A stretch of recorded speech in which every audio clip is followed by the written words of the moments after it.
60 ans d'existence, bien Nicole aborde une nouvelle page de son histoire. Selon vous, capitaine Benoît Hainaut, qu'est-ce qui attend Nicole au loin?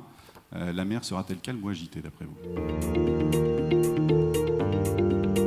On est en train de se mettre en marche, déjà depuis quelques mois, et de se transformer de façon très profonde. Aujourd'hui, on est Nicole. Demain, je veux qu'on soit Nicole encore plus fort. On a des changements majeurs qui se déroulent autour de nous, des changements majeurs qui se passent dans tous les domaines. De plus en plus, nous avons une sensibilité qui devient presque culturelle de faire ou pas du recyclage, de ne pas gaspiller. Une facilité de communication liée au digital, liée à Internet, liée aux réseaux sociaux, qui nous permet d'avoir des niveaux d'information extraordinaires. Si vous observez un peu autour de vous, vous verrez que les modes constructifs ne sont plus les mêmes. La rapidité, l'aspect de modularité, la forme même des bâtiments, la taille, l'aspect climatique, l'augmentation de la température progressive. On voit que cela a déjà un impact fort et direct sur toute une série de choses. Je pense qu'il n'y a pas beaucoup de générations qui, comme les nôtres, vont voir réellement des transformations aussi fortes, aussi majeures. Toutes ces choses qui évoluent sont des menaces pour nous? Oui, c'est clair, ce sont des menaces. Mais en même temps, et surtout, ce sont des opportunités très fortes pour nous d'aller au-delà de ce qu'on fait aujourd'hui. On va parler évidemment aussi du projet Comme un seul homme. Dites-nous un peu quel est le rapport, le lien entre l'entreprise et puis le projet Comme un seul homme. Ce qui est le plus fort, c'est vraiment la comparaison qu'il y a entre Eric, le skipper qui prépare son bateau, et puis finalement nous, notre petite aventure à nous, notre grande aventure à nous, d'une boîte comme Nicole, qui va chercher vraiment ce souci pas de plaire, mais de gagner avec ses clients. Et bien finalement, quand on décortique ça avec un peu plus de détails, on se dit que les métaphores sont partout.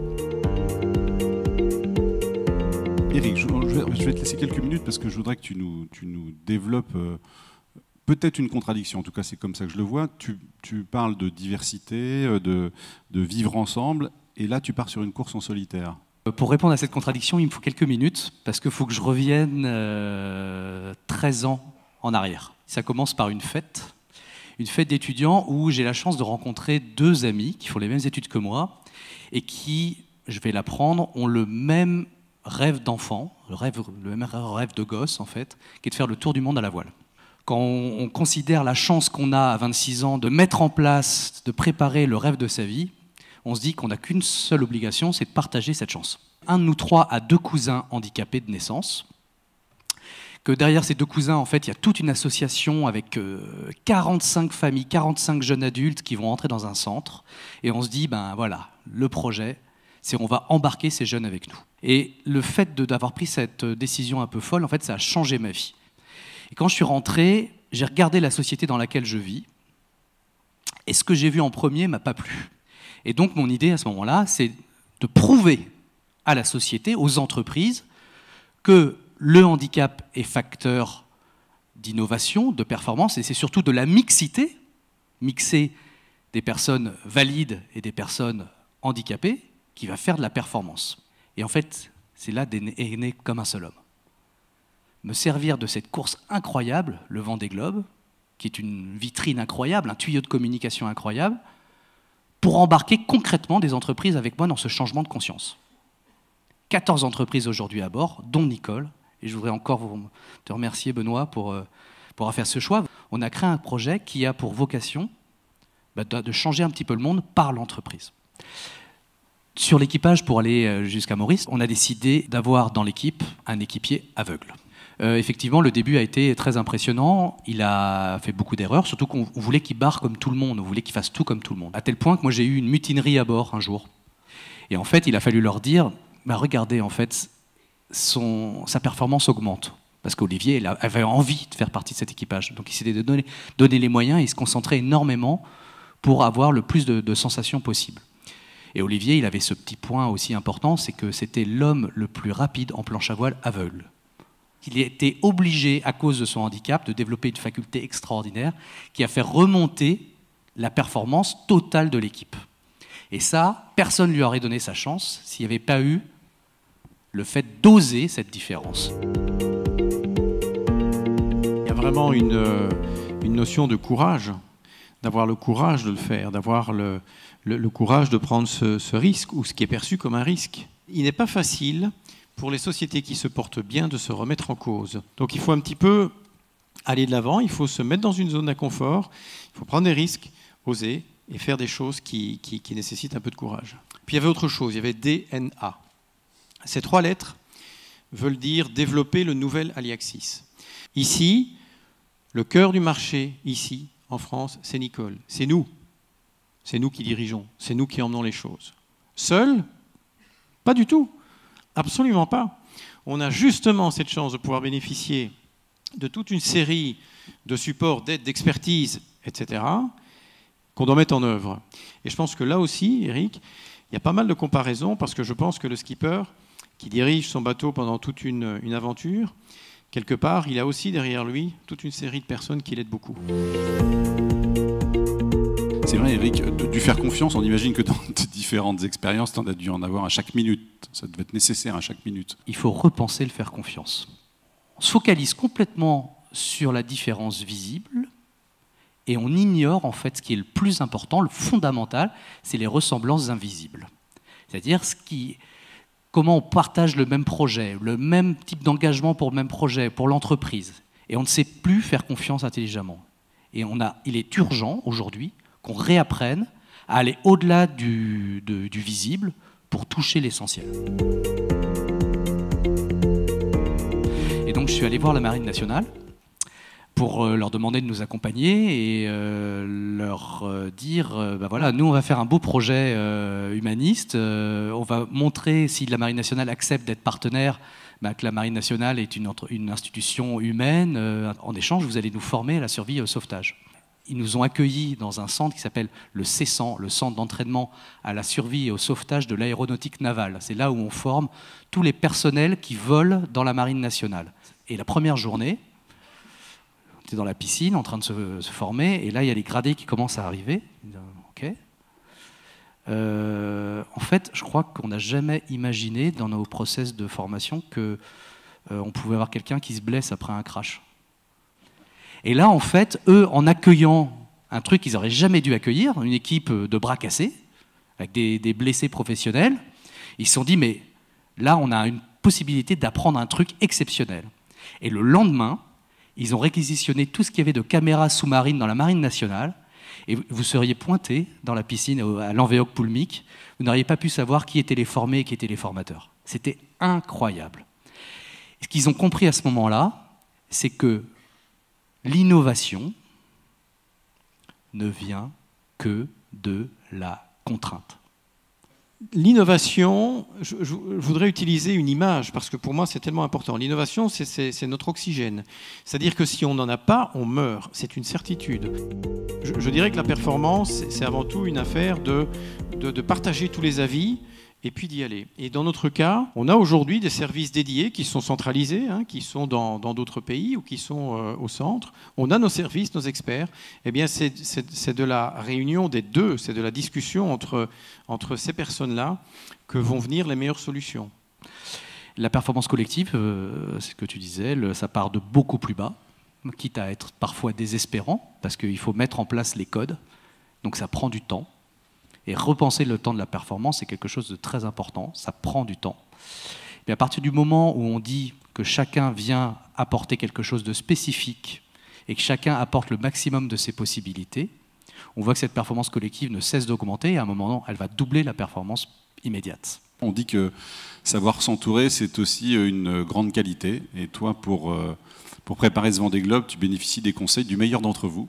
En tout cas, c'est le meilleur de l'histoire du Vendée Globe. Pourquoi c'est le meilleur? Parce qu'il est le seul, aujourd'hui, à ce jour, il n'y en a pas d'autres, cherchez pas d'autres marins, qui a remporté 2 fois l'épreuve, le Vendée Globe, en 2001 et en 2009. Je vous demande de faire un accueil à la hauteur du personnage. Voici Michel Desjoyaux.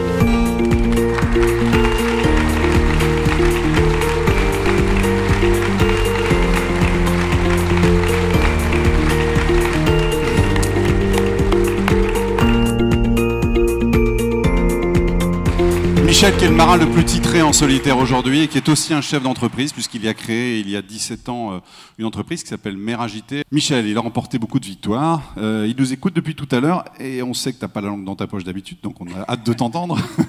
Je pense que le frein à la marche avant, c'est la résistance au changement. C'est le refus de regarder que l'autre peut vous apporter quelque chose. Parce que quand on a tracé sa route souvent en solitaire, mais pas que, j'ai fait aussi beaucoup de navigation en équipage et aussi dirigé des équipes pour préparer mes bateaux. On a besoin de se remettre en cause, on a besoin d'air frais. Oui, je sais, il fait très chaud dans la salle. Et on a besoin de regarder les choses différemment, de regarder les gens différemment, pour s'ouvrir un petit peu. Eric l'a dit tout à l'heure, on fait beaucoup d'erreurs, tout le monde fait des erreurs. Celui qui gagne, c'est pas le meilleur, c'est justement celui qui a fait le moins d'erreurs. Et on sait en voile que le chemin le plus court n'est pas toujours le plus rapide. Vous nous disiez, Eric et Michel, finalement, dans le Vendée Globe, en gros, c'est minimum un problème par jour. Minimum, hein. Minimum. Des fois, c'est beaucoup plus. Le travail, c'est pas de savoir forcément tout de suite régler tous les problèmes. C'est de savoir qu'un problème, ce n'est pas seulement un problème, mais c'est juste un fait de course. Voilà, ça fait partie du quotidien et il faut être capable de le gérer. La grosse différence entre une entreprise et un marin en solitaire, c'est que le marin en solitaire, c'est comme un artisan, il va falloir qu'il se démerde de tout en même temps. Et il faut accepter là aussi, c'est la grosse différence quand il y a des gens qui arrivent de la course en équipage et qui viennent faire du solitaire, ils veulent tout faire aussi bien qu'un équipage. Et on ne peut pas, c'est pas possible. On n'a que 2 bras et surtout un seul cerveau entre les deux. On a beau avoir des jambes bien faites, des bras bien faits et des bons yeux, ça ne suffit pas. Et donc il faut aussi accepter de mal faire certaines choses qui ne sont pas forcément notre domaine de compétence principal. Dans une équipe, dans un équipage ou dans une entreprise, les gens sont là pour être très performants dans un domaine un peu plus précis. Mais souvent, ceux qui sont les plus efficaces dans leur domaine très précis, c'est ceux qui sont capables de savoir ce qui se passe à droite et à gauche, parce qu'ils regardent les autres et parce qu'ils se nourrissent de la différence et qui nourrissent aussi la différence et ils nourrissent l'autre. De la contrainte naît l'innovation, je vais reprendre tes termes à toi. Est-ce qu'il t'est arrivé que d'une emmerde naisse la créativité ? T'es obligé parce que déjà, tu es dans un dispositif où ta seule survie n'est que par tes actes. Et de cette contrainte-là, te fait naître des solutions que tu n'avais pas imaginées avant. Qu'est-ce qui vous a réunis ? Tu as commencé peut-être à le dire un peu tout à l'heure. Et aller plus loin pour reprendre ce qu'on a dit tout à l'heure, quelles sont vos ressemblances invisibles à l'un et à l'autre ? Oui, la passion, le plaisir de partager. C'est comme ça d'ailleurs que j'ai récupéré mon surnom de professeur. Et avec de la passion et de l'énergie, de l'envie, de la confiance dans les autres, bien sûr, mais bien évidemment d'abord pour soi. Je crois qu'on peut faire beaucoup de choses et on peut déplacer des montagnes. La ressemblance qu'on a avec Michel, c'est que ce type-là, il est absolument obsédé par la différence. Et c'est le premier à avoir créé une écurie de course, à s'entourer de gens complètement différents. Et ça permet la performance. Moi, je voulais simplement insister sur un seul mot. Je parlais tout à l'heure d'ambition et d'humilité. Il y en a un troisième, et il ne se décrète jamais. Il ne s'invente pas, c'est le mot passion. Il n'y a pas de cours pour ça, on l'a ou on l'a pas, la passion. Mais quand on l'a, ça fait une sacrée différence. Et je pense que c'est là qu'il y a quelque chose à aller chercher. De tout ce qu'on a dit tout à l'heure, des 4 principes d'action, ce que tu as trouvé au bout, est-ce que c'est ça justement le bonheur ? À partir du moment où on a pris un risque en commun, on a fait quelque chose qu'on n'a jamais fait tous ensemble. À partir du moment où on a appris à se faire confiance, alors que ce n'était pas gagné à la base.